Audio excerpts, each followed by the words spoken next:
Ito. Wala ka na nga. Wala ka nang dati. Extra mo lang yun.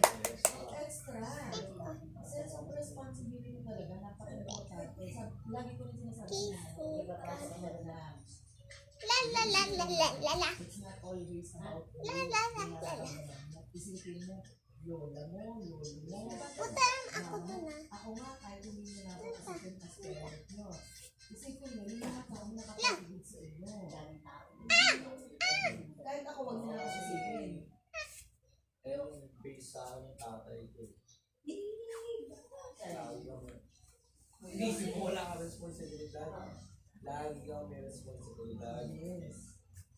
Yung bata na nagmahal sa'yo, responsibility mo na yung taong nagmahal sa'yo. Ito kayo ang alam sa Adik ko to. Di ba?